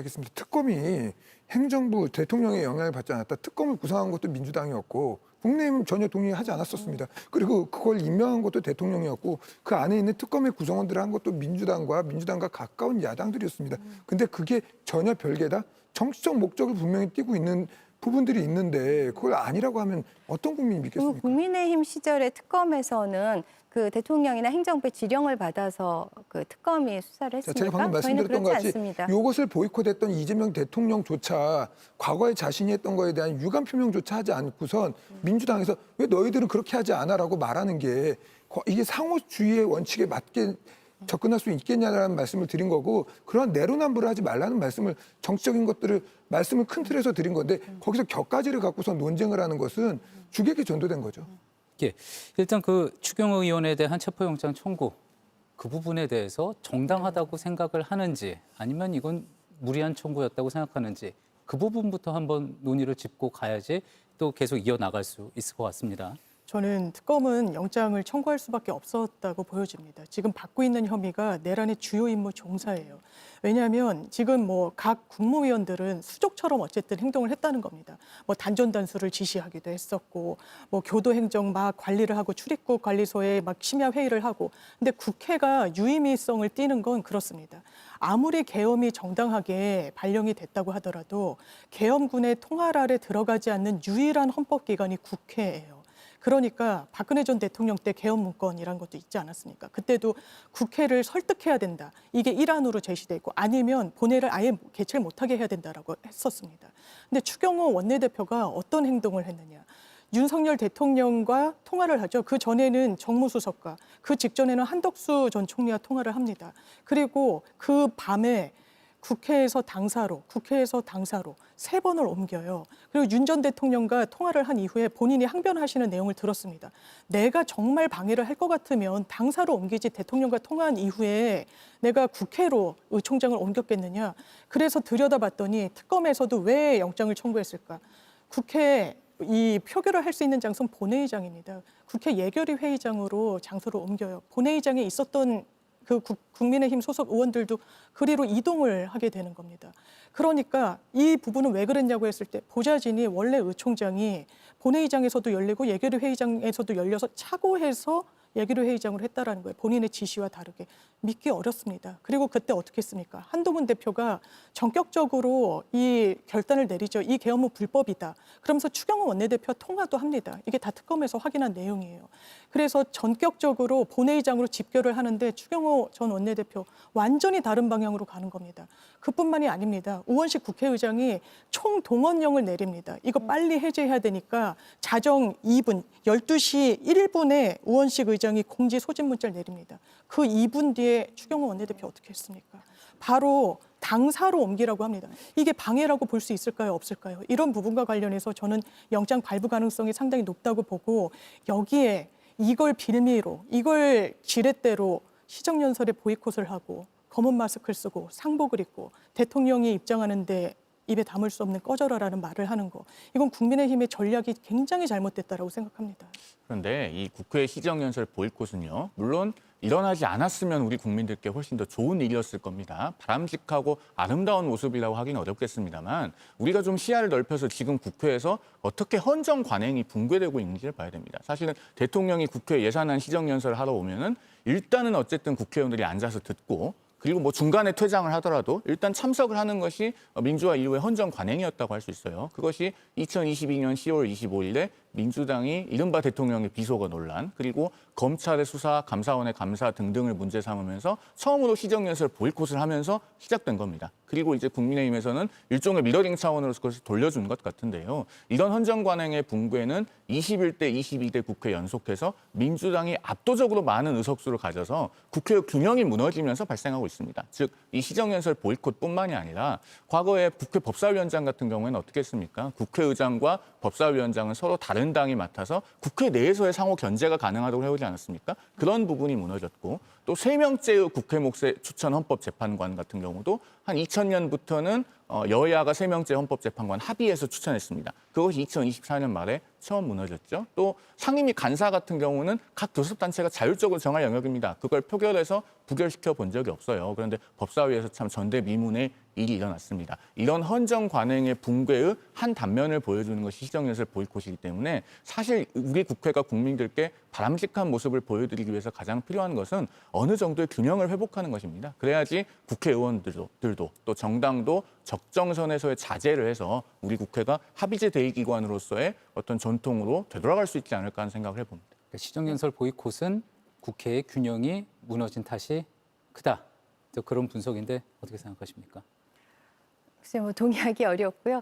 아까 그 추경호 전 원내대표 관련해서 조금 더 부연해서 말씀드리고 싶은데 이 내란 주요 임무 종사 혐의이지 않습니까? 근데 그 윤석열 대통령과 그 2분간 통화를 했는데요. 그때 통화 내용이 뭐 미리 말하지 못해서 미안하다라는 내용을 주로 주고받았다라고 하는데요. 그거는 10초면 됩니다. 나머지 1분 50초 동안은 무슨 얘기를 했을까요?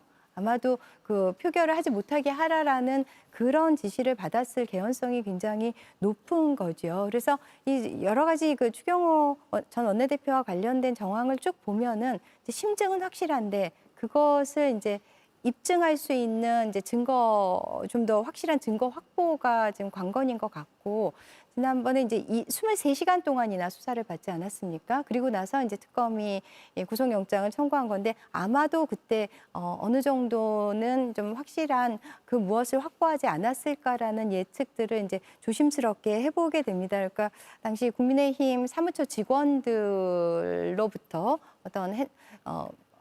핸드폰에 남아있는 여러 뭐 메시지라든지 이런 좀 것들이 확보되지 않았을까 이런 생각을 해보게 됩니다. 조금 더 말씀을 드리면 저는 이제 민주당에서 이제 계속 호칭을 할 때 이제 내란 이렇게 계속 말씀을 하는데 지금 내란 혐의 재판을 받고 있는 것입니다.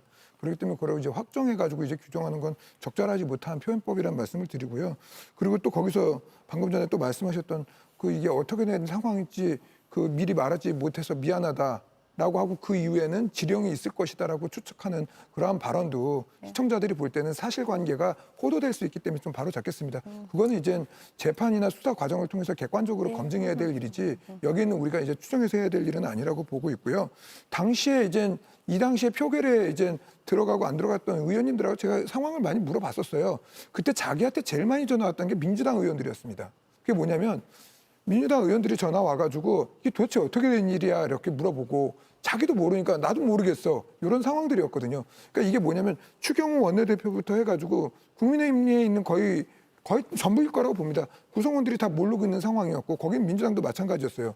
근데 이제 사후론적으로 이제 수사를 할 때 어떤 과정이 있습니까? 뉴스에서 볼 때는 국회를 못 들어갑니다라고 해서 계속 영상이 나오고 있는데 수사 과정에 있어서는 CCTV 그리고 전체적인 CCTV를 보면서 여기 비어 있었는데 왜 안 들어갔어요? 여기 비어 있었는데 왜 안 들어갔어요?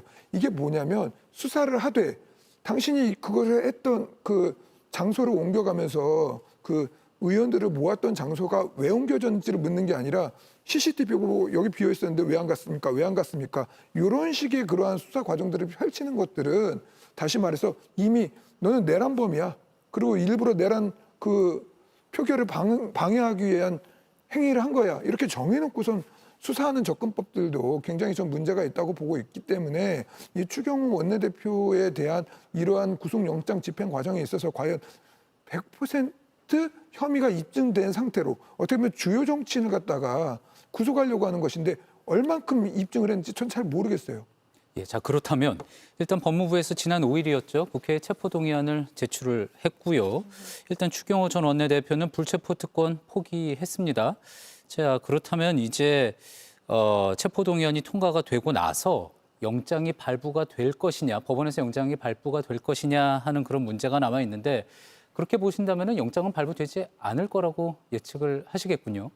구속영장 발부 여부에 대해서는 지금 시점에서 예단하기가 좀 어렵습니다. 왜냐하면은 이 추경호 전 원내대표에 대해서는 역사적, 정치적으로는 굉장히 엄정한 평가가 이루어져야 된다고 제 개인적으로는 생각합니다. 왜냐하면은 비상계엄이 선포된 순간에 대한민국의 전시사변, 기타 국가 비상사태가 없었다는 것은 누구나 판단할 수 있었습니다. 그러니까 즉각적으로 위헌위법한 계엄을 막겠다고 입장을 냈던 한동훈 전 국민의힘 대표 같은 인물도 있었고 또 저 같은 경우도 그 당시에 당사로 지체 없이 달려가서 당사에서 또 국회를 향했습니다. 그런 판단을 사실은 어느 정도의 그 법적인 상식이 있으면은 충분히 할 수 있었다라고 저는 생각을 해요. 그래서 적극적으로 그 본회의장으로 들어가서 계엄 해제 표결에 동참하지 않은 부분에 대해서는 아마 정치적 평가가 분명하게 이루어질 겁니다. 다만 법리적인 부분에 대해서는 법원이 판단할 것이기 때문에 제가 구속영장 발부 부분에 대해서는 섣불리 앞서 나가기가 어려운 것이 지금 특검이 내란 중요임무 종사 혐의로 구속영장을 청구를 했죠.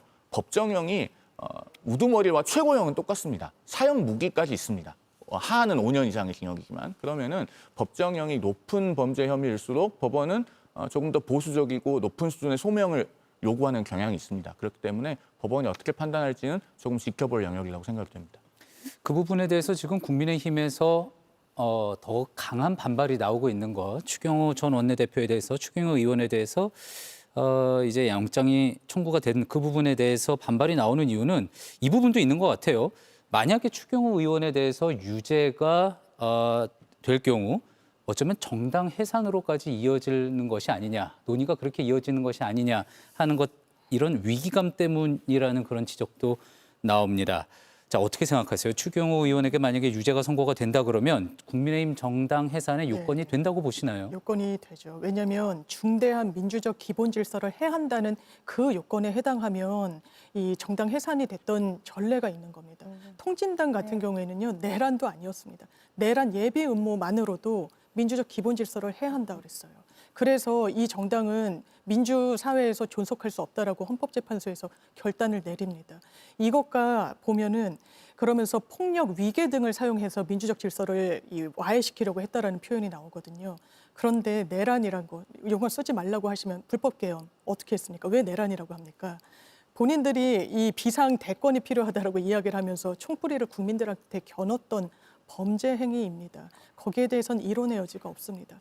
그러니까 그 부분과 관련해서는 저는 국민의힘에서 이렇게 집단적인 반발을 하는 게 한켠으로는 이해가 됩니다. 왜 이해가 되냐면 추경호 전 원내대표가 이른바 뚫리면 그 뒤는 걷잡을 수 없을 거라는 위기감이 분명히 있을 거거든요. 왜냐하면 그 계엄의 당일 어떤 의원들은 본회의장에 있으면서 표결하지 않았습니다. 전화로 이 당시 몇 명이 있는지 이런 걸 알리지 않았냐는 의혹을 받고 있습니다. 그리고 참고인으로도 국민의힘 소속 의원분들이 많이 이 조사를 받기도 하셨죠. 그리고 구속영장 청구서에도 왜 윤석열 전 대통령의 지시를 바꾸라고 특검이 넣었을 것인가. 이 추경호 전 원내대표 등의 보좌진들 이 휴대전화는 싹 다 압수수색이 돼서 포렌식을 다 거쳤습니다. 증거가 있을 것이라고 추정이 되는 부분이 있죠. 그러면 이 내란과 관련해서 법무부에서 정말 그 이후에 트랙을 밟을 것인가. 저 개인적으로는 그럴 필요가 없다고 생각합니다. 왜? 국민의힘에게 어떻게 보면 정치 탄압의 프레임을 제공할 필요가 없는 겁니다. 이거 국민들이 저 개인적으로 용서하시지 않을 거라고 생각합니다.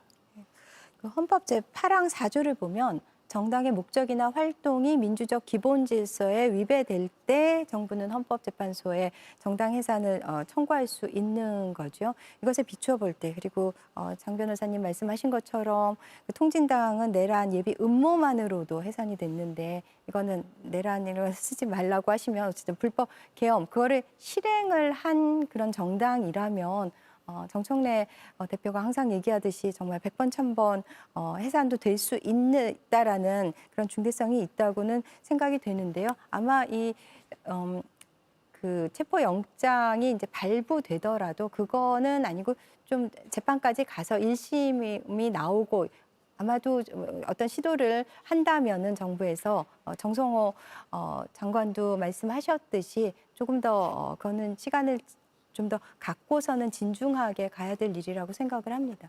저는 민주당의 이제 일종의 기우제 같은 거라고 저는 보고 있는데 어떻게 보면 해산되기를 원하는 거죠. 이제 해산당할 정당이 아니라 이재명 대통령과 이제 민주당이 이제 장기 집권 플랜 옛날 이해찬 그 전 대표도 말씀을 하셨지만 뭐 민주당이 뭐 20년 이상 가는 뭐 장기 집권하는 정당을 만들겠다 뭐 그분이 또 이제 평통 부의장까지 이제 되셨잖아요. 그 실제로 민주당은 국민의힘이 그냥 해산되기를 원하는 것 같습니다. 어떠한 결론도 나지 않았고 어떠한 내용도 나오지 않았는데 그냥 모든 걸 갖다 이미 프레임화해가지고 용어를 써가지고 그렇게 하고 있고 오히려 민주당 입장에서 봤을 때 이재명 대통령 공직선거법 유죄 취지 파기환송이 인용이 돼가지고 만약에 공직선거법 유죄를 받게 될 경우 두 번에 대한 선거비 그 보조금 문제 이걸로 인해서 오히려 민주당 자체가 지금 붕괴되기 직전이거든요. 그렇기 때문에 그거를 앞두고 그 당시에 민주당이 그토록 정쟁화하고 사법개혁까지 갔던 거 아닙니까? 그래서 저는 오히려 이러한 논쟁을 갖다가 이재명 방탄용으로 계속 치부할 수밖에 없다라는 그리고 이재명 대통령이 지키는 모든 프레임 싸움으로 간다고 해석할 수밖에 없는 것입니다. 저는 민주당이나 여권에서요. 지금 정당 해산 이야기가 굉장히 쉽게 나오는 것이 안타깝습니다. 왜냐하면 12.3 비상계엄을 겪고 그 이후에 집권했잖아요. 그러면은 비상계엄으로부터 우리 사회가 얻은 분명한 교훈이 있어야 됩니다. 13 비상계엄이 위헌적이고 잘못되었다고 하는 가장 중요한 징표 중에 하나가 반국가 세력 척결을 내세웠다는 겁니다. 즉 정치적 반대파 반대자들은 모두 척결의 대상으로 생각하고 그 비상계엄을 하려고 했던 겁니다. 자, 그렇다면은 우리가 그런 비상계엄을 겪고 나서 새로운 정부가 들어섰다면은 말씀하신 민주적 기본 질서를 훨씬 더 튼튼하게 할 생각을 해야죠. 그 헌법 8조 사항의 민주적 기본 질서의 핵심에는 복수정당제가 있습니다. 헌법재판소가 그것을 일관되게 판시하고 있어요. 자, 그러면은 지난 대선 과정에서 41%의 국민이 지지를 해줌으로써 일정하게 국민들로부터는 위임을 받고 있다는 것이 확인된 정당에 대해서 그렇게 쉽게 말살과 척결의 대상으로 삼는 것이 과연 민주적 기본 질서에 부합하는 것이냐라는 것을 묻지 않을 수가 없습니다. 즉 복수정당제를 형해화하려고 하는 것이 비상계엄이 무너뜨리려고 했던 담장을 다시 튼튼하게 세우는 방법이 될 수는 없다는 것이죠. 짧게만 말씀드리겠습니다. 지금 국민의힘 그 지도부 장동혁 대표를 비롯해서 윤 어게인 세력과 여전히 그 결탁이 되어 있는데 그것이 민주적 기본 질서를 지키는 그런 행태인지는 제가 확실치가 않네요. 그래서 바로 그런 부분에 대해서 비판하고 바로잡으려는 분들이 국민의힘 당내에 온존하고 있습니다. 더 거슬러 올라가면은 12월 3일 비상계엄 당일에도 당 대표가 그것이 위헌위법한 것이고 국민들과 함께 막겠다고 하지 않았습니까? 그리고 일군의 국회의원들과 함께 국회 본회의장으로 들어가서 계엄 해제 표결에 적극적으로 동참했습니다. 그리고 집권 여당 대표가 그 당시에 계엄이 위법한 것이라고 선언을 했기 때문에 군경이 소극적으로 명령을 수행했고 우리 국민들께 정말 불행한 일이 발생하지 않도록 조금이나마 더 방지할 수 있었던 측면이 있기 때문에 이 정당 전체를 해산의 대상으로 몰아붙여서 척결과 말살의 대상으로 삼는 것은 우리 헌법의 토양을 튼튼하게 하는 데에는 별로 도움이 되지 않는다고 생각합니다. 민주당 같은 경우 우리가 이제 개딸 정당이다라고 말을 하면은 거꾸로 되묻지 않겠습니까? 그러니까 이게 뭐냐면 윤호개인이라는 세력이 있을지언정 그게 이 부분에 대해서는 조 대변인 이야기 듣고 그다음에 이제 장 대변인 이야기 짧게 또 이어서 듣겠습니다. 예. 그렇기 때문에 그 하나의 그러한 세력들을 갖다가 그 정당을 전체로 투영하는 것은 올바른 정권법은 저는 아니라고 봅니다. 하나의 세력으로 보여지지 않아서 말씀드리는 겁니다. 똑같습니다. 저희가 볼 때도 개딸 왜 그러냐면 장동혁 대표께서 이 내란에 대해서 신의 계획이라고 말씀하셨어요. 그리고 이 계엄 이후에도 그 국민의힘 소속 의원분이 헌재고 법원이고 다 때려 부숴야 된다라고 했는데 징계의 지읒도 꺼내지 못했습니다. 그러면서 여기까지 왔어요. 지금 한동훈 대표 체제가 아니지 않습니까? 지금 비주류 중에서도 당에서 배척을 당하고 있는 게 국민의힘 현실 아닙니까? 계엄에 대해서 온당한 목소리를 낸 세력과 전혀 조율하지 못하는 겁니다. 그러면서 그 자리를 누가 메웁니까? 전환길 이런 극우 세력들이 메우는 거예요. 왜냐하면 장동혁 대표가 같이 친하게 이 전당대회 국면에서 계속해서 내가 그들 편이라는 거, 거기가 레거시 미디어를 대체할 거라는 걸 숨기지 않았습니다.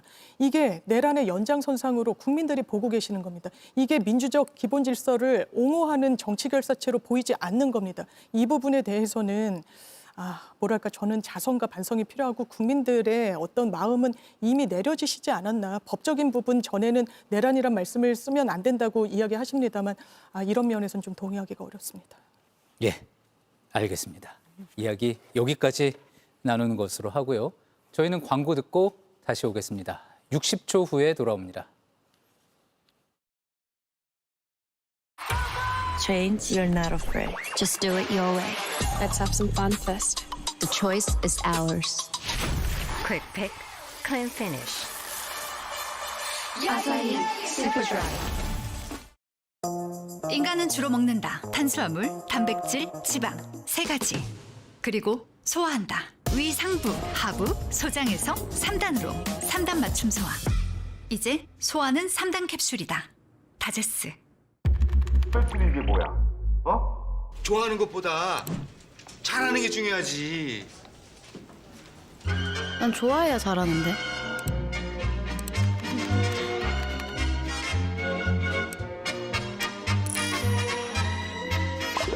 그 팀 매출 엄청 올랐다며? 누가 SNS에다가 홍보해서 대박 터졌어. 좋아하는 거라면 뭐든지 맞는다. 캔바. 예, 오늘 뜨거운 논쟁이 있었습니다. 이제 마지막 1분 발언의 기회가 남았는데요. 사법개혁을 바라보는 시각이 시청자 여러분들 보신 것처럼 첨예하게 갈렸습니다. 자, 그 이유는 찬성이든 반대든 국민에게 충분한 설명이 되지 않았다는 그런 부분이 있을 수도 있겠고요. 자, 그러니 각 당을 대표하는 이제 전현직 대변인들이시니까 사법개혁의 필요성 혹은 우려점에 대해서 시청자들께 마지막으로 이야기 드릴 수 있는 기회를 드리겠습니다. 먼저 여당의 박경미 대변인님부터 말씀 부탁드리겠습니다. 네, 파기환송심에서부터 촉발된 그 사법부에 대한 불신이 아주 높습니다. 그리고 그 사법개혁에 대한 논의도 수십 년 전부터 이루어져 오면서 무르익었고요. 그래서 사법개혁의 필요성에 대한 공감대가 그 어느 때보다도 높아져 있는데요. 국민의힘에서도 그래서 여기에 좀 동참을 해주시길 바랍니다. 사실 야당을 오포지션 파티, 반대하는 정당이라고 하죠. 그래서 어찌 보면 야당은 반대하는 것을 본질로 하는 그런 정당일 수 있습니다만은 이 새가 좌우 날개로 나는 것처럼 이 건강한 좀 야당이 있어야지 우리 정치 생태계도 좀 복원이 되지 않겠습니까? 그래서 이 윤 어게인 세력과 좀 절연하시고 좀 더 정상적인 그런 정당으로 거듭나시기를 당부드립니다. 다음은 국민의힘 조용술 대변인님.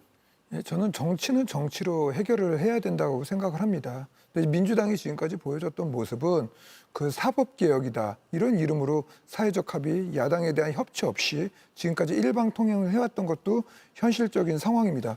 그렇다면 이러한 상황에서 항상 야당에게 협조해라. 이건 협조가 아니라 굴종입니다. 그렇기 때문에 정말 민주당이 먼저 야당의 목소리를 듣고 야당의 그러한 생각들을 어떻게 반영해낼 수 있을지 이러한 진정성 있는 모습을 보여야 되는 것입니다. 민주주의라는 것 자체가 우리 많은 국민들의 피를 흘리고 그리고 땀을 통해서 만들어진 체제입니다. 그런 상황에서 서로 간에 경쟁을 하는 그러한 그 다당제 형태가 우리 헌법의 정신인데 과연 지금 민주당이 보여주고 있는 모습이 일당 독재의 길로 가는 것은 아닌지 우려스럽습니다. 다시 협치의 길로 민주당이 먼저 와주셨으면 좋겠습니다. 그리고 더불어민주당 장윤미 대변인입니다. 예, 제가 개인적인 말씀을 드려서 좀 그렇습니다만 기자를 하다가 변호사가 됐을 때 이 법원에 계신 판사님들을 보고 상당히 좀 직업윤리에 상당히 충실하고 성실하신 분들이다. 그래서 존중을 넘어서 존경의 마음까지 갖고 있습니다. 그런데 왜 사법부가 신뢰받지 못하는 것인가? 이런 부분이 개혁의 대상이 돼야 된다. 구태다, 구패다, 적패다 이런 치부를 하는 게 아니라 한번 그 사법부의 구성원들, 법관들한테 설문조사를 한 적도 있습니다. 이거 상고심제도 어떻게 해야 되냐? 97% 이상이 이건 고쳐야 된다라고 답변을 해요. 그럼 대법관 직원에 대해서는 어떻게 얘기하냐? 54%가 필요하다고 얘기합니다. 이게 사법부의 목소리예요. 왜냐하면 이 부분과 관련해서 굉장히 부하가 걸리고 국민들께 서비스를 못 드리니까 여기에 대해서 함께 논의하자고 야당에 제안 드리는 겁니다. 이게 일당 독재다, 방탄이다. 이러면 우리 정치는 굴러가지 않습니다. 이 폐해가 누구한테 가닿느냐? 국민들한테 가닿는 겁니다. 거듭 사법개혁과 관련해서 논의에 야당도 참여해 주시기를 부탁드립니다. 예, 마지막으로 국민의힘 송영훈 전 대변인입니다. 우리가 근래 전대미문의 사건 두 가지를 겪고 이 토론을 하고 있지 않습니까? 하나는 12.3 비상계엄이고 또 하나는 1월 19일에 있었던 서부지법 난입 사태입니다. 이 두 가지 사건을 겪고 우리 사회가 얻었어야 될 교훈이 있다고 생각합니다. 헌법의 한쪽 담장을 무너뜨리려고 했다고 해서 다른 한쪽의 담장을 허물려고 하는 시도가 정당화될 수는 없습니다. 그런데 민주당이 지금 사법개혁이라고 하는 미명하에 사법부의 시스템을 파괴하고 삼권 분립을 무너뜨리려고 하는 것이 바로 그런 것이거든요. 대법관을 우겨넣는 것이라든가 재판헌법소원을 도입해서 재판을 굉장히 장기화시키고 우리 국민들의 법률 비용을 증가시키는 것들은 사실은 국민의 삶과는 별 관계가 없습니다. 또 재판중지법 같은 것은 오로지 이재명 대통령 한 사람만 적용이 되는 것이죠. 이런 것들을 사법개혁이라고 하는 미명하에 포장을 해서 오히려 헌법의 다른 쪽 담장을 무너뜨리려는 시도는 중단돼야 맞습니다. 우리 국민들께서 오늘 토론을 통해서 이 문제에 대해서 좀 더 종합적인 시야를 갖게 되셨기를 소망합니다. 예, 말씀 잘 들었습니다.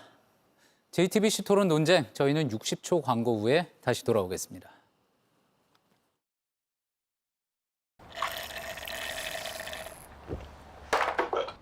너 기름 너무 먹는 거 아니냐? 어쩔 건데? 기름 먹는 엔진 때 불스 원샷으로 잡는다. 연비의 샷, 불스 원샷.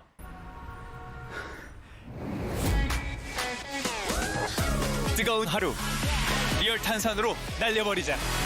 강력한 리얼 탄산 100%. 이 맛이 청정 라거다. 테라. 자꾸만 긁게 되는 건조한 피부.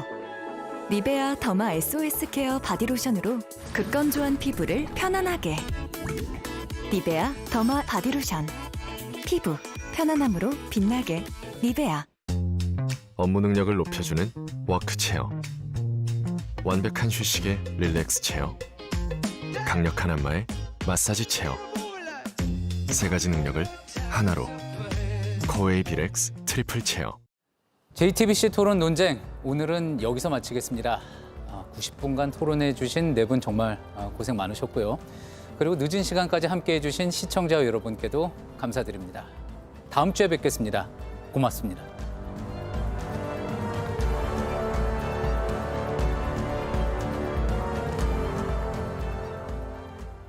JTBC